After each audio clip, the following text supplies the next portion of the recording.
Hi everybody and welcome to Expressive Photography. I'm Alister, Benn. This is going to be the last video before New Year or before 2022. So I thought I'd use this opportunity to look back on 2021, look at some of the photographs I've made that I really like and try to understand what it is I've learnt about creativity. And what I've managed to do is pull together 7 words that I think are critical in you finding your creativity. These are the words that seem to be the key passage into your own creativity. So let's dive in, look at some photographs, look at some of these keywords, and hopefully you'll get something that you can use to move into 2022 and fill your life with passion and excitement and better photography. Now, photography is the ultimate reflective medium. When we look at a photograph, you're not just looking at a snapshot in time, you're looking at a version of yourself in the past. You're looking at someone who engaged with something, who saw something, who decided to make a photograph.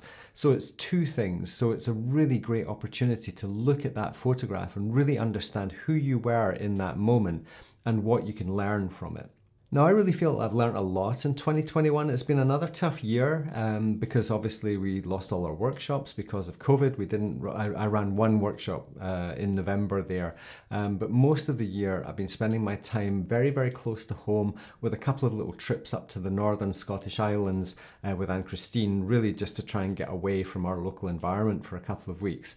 But what I want to do is I want to look at these 7 key words that I think are the absolute magic sauce of finding your own creativity. So I want to start with passion. Passion, I think, is such a critical thing, is to be passionate about not just photography, but the thing that you're photographing.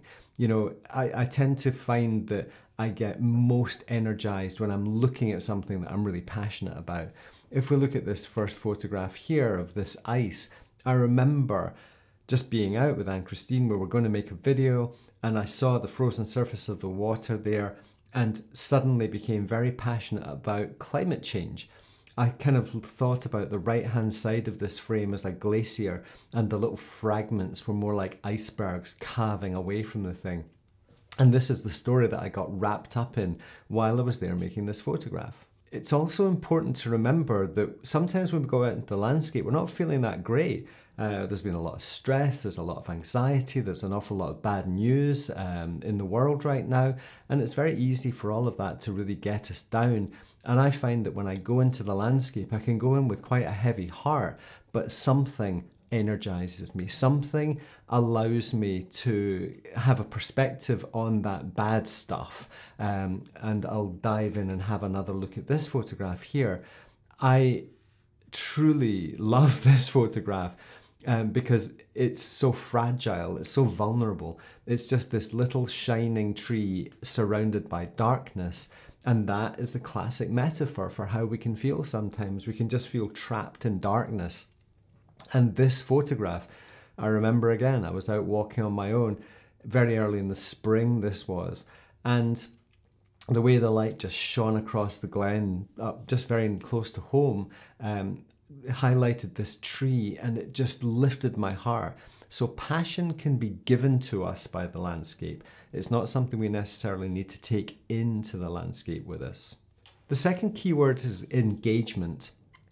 Something in this landscape out there asks to be photographed. It's as simple as that. And I've talked about this many times on the channel over the last year or so. The 5 triggers: luminosity, contrast, color, atmosphere, geometry. All of the things that you can read about in my ebook, Luminosity and Contrast, The Color of Meaning and Creativity Superpowers. Those 3 books talk about the 5 triggers. And these are the 5 triggers that engage us. If I just dive into this photograph here, Ann Kristin and I were driving back from my mother's house, again, very, very early in the year. And this is mid-morning, so it's not golden light, but the light on the beautiful mountainside there with a little bit of fog in the glen there is an engagement. It was a number of elements coming together. So we've got luminosity, we have contrast, we have color, the nice subtle blue tones there. We have atmosphere and the rolling geometry of those mountains. the 5 triggers that I've put into this panoramic composition engaged me. And we stopped the car, we walked out onto the moor, we set up the cameras, and I made a number of different photographs. I was asked to stop by the landscape. And again, this is where the landscape teaches us. So we have passion for the engagement. So they're the first 2 words that we need to look at. The third word in the sequence is elimination. And that's really what composition is eliminating other stuff. And this photograph, it's one of the few bird photographs I made this year. Just a puffin, backlit, so it's a very stripped down composition. And you wouldn't realize that that was taken at 2 o'clock in the afternoon, because I've just dialed down the exposure so that the only thing that's showing is this beautiful red parrot-like bill on this puffin here. And it's looking kind of pensive, and it's looking a little bit thoughtful, I suppose, to anthropomorphize the situation. But that elimination, getting rid of everything else, is such an important part of composition.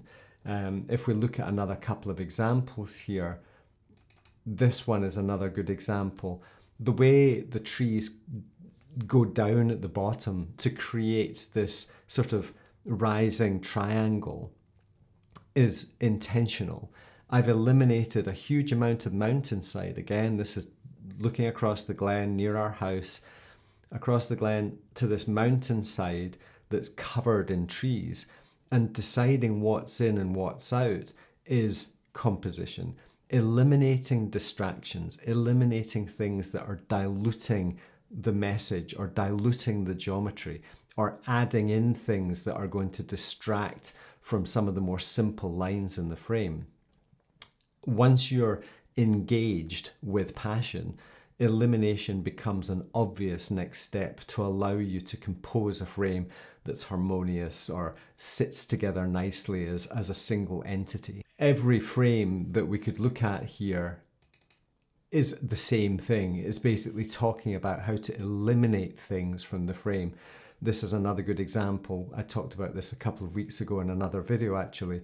The way the rocks ground the bottom corners and create that strong cross-like diagonals, that is eliminating an awful lot of beach so that it feels concise in the frame. The next word is spontaneity, and I think this is one of my favorites actually. This photograph here is a raw file. It's a black and white raw file that I took at a place called Hermanus in Shetland, the very, very furthest north you can go in the British Isles actually. And Ann Kristin and I were there in the summer, and we'd gone to these cliffs, and there's tens of thousands of gannets nest on these cliffs.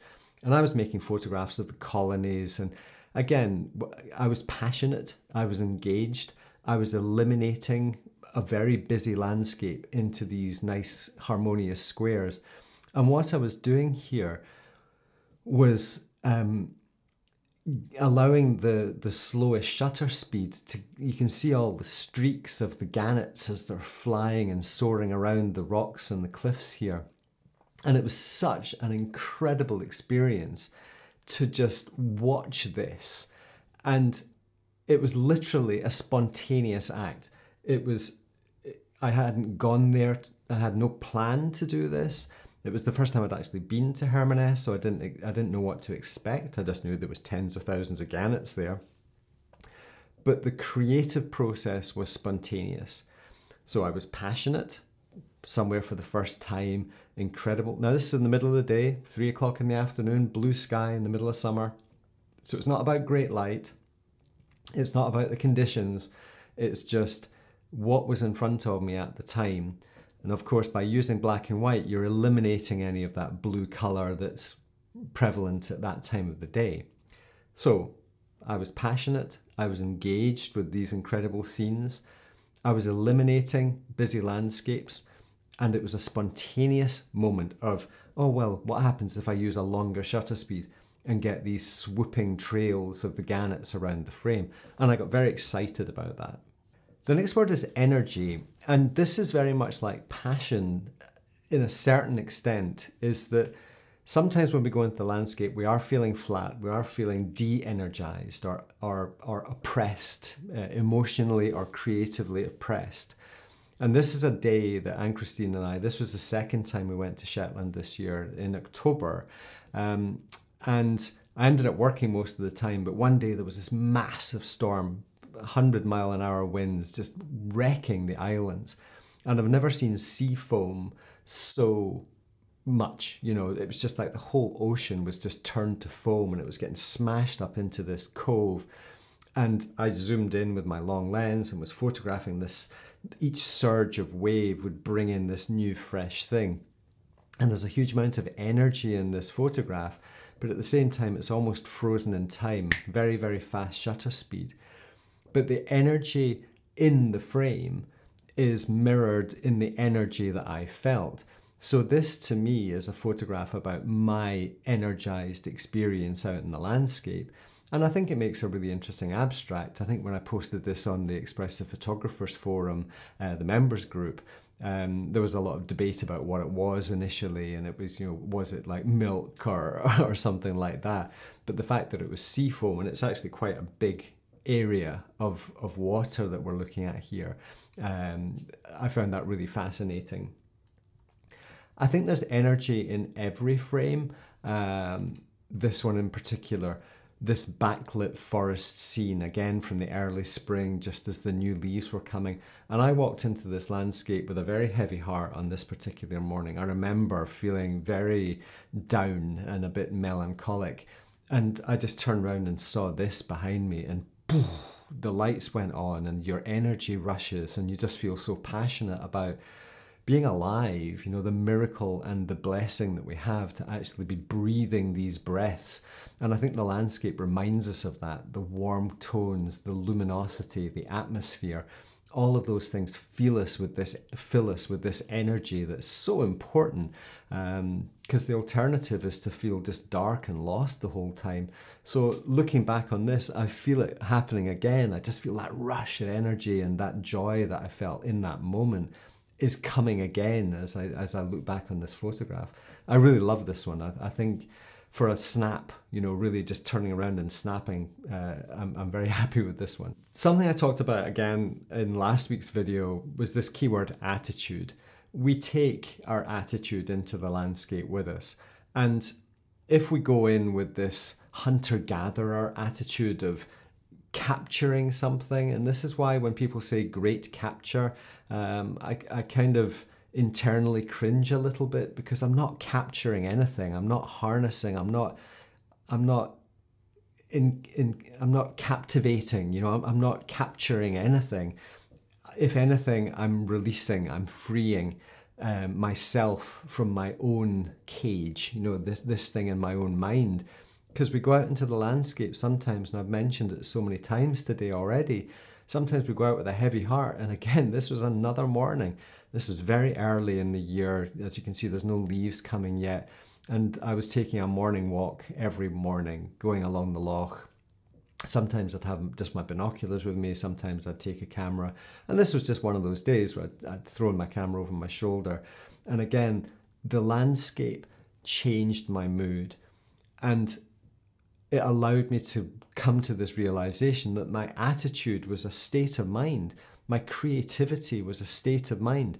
As soon as I changed my attitude, I was creative.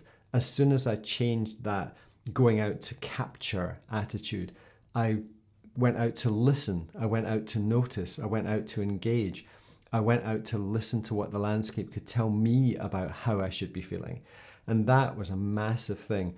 If you want to check out last week's attitude video, I would thoroughly recommend it, because I'm really happy with the photographs I made that day as well. Going out with a good attitude helps you make good photographs, even in really horrible light. And finally, I want to talk about something that's incredibly important, which is self-belief. And it's the biggest curse that photography has. Any one of us can look at a photograph and just think, oh, I don't like it, or I like it. But it's very difficult with our own. There's always that self-doubt. There's always that nagging doubt. Is it any good? Is anybody going to like it? And I've talked about this many times again over the channel. But the bottom line is that if you like it, now this photograph is a classic example, challenging, minimalistic, stripped down, very diffused, very minimalistic. I remember this was on the workshop back in November, just me and this guy just sat in this landscape, kind of wild weather, kind of starting to get dark. And I was just fascinated looking down the barrel of my Tamron 150 to 600, zoomed right in. This is 600 mil at some boulders and just the way the surf was interacting them, 30-second exposures, just the mist and the fog and the atmosphere of the water, just and these very delicate, subtle shapes. But there's that beautiful rock surface up on the right-hand side there that I think is alien almost. It's very different from the rest of the frame. Now, I like this, and if I like it, that's all that matters. Self-belief is a function of self-satisfaction. It's a function of just doing things for yourself and not worrying too much what other people think. Not everything in life is a competition. Not everyone is going to like everything you do. I could pick up one of my guitars and play something. Some of you would like it, some of you wouldn't like it. Sometimes I like what I play and sometimes I don't like what I play. At the end of the day, creativity isn't about likes or dislikes. Creativity is about expression, which is why we're called expressive photography here. So hopefully these 7 words are going to give you a kind of launch pad towards 2022. The Expressive Photography channel is growing from strength to strength. I'm really enjoying the fact that we've got a larger audience now and more people are discovering us. Thanks to people like Alex Kilby for giving us a shout out. Massive contribution over the last few months. We've seen this huge rise in the channel. Ann Kristin would really like to thank everyone who's subscribed this year, everyone who's bought an ebook or a video or subscribed to our members channel. All the links are down below. The 25% discount code off everything in our store is valid until Sunday, the 26th of December. Use Santa25 to get 25% off anything in our education store. Everyone who's supported us over the year, a huge thank you for that. As I said, we lost all our workshops again, bar one.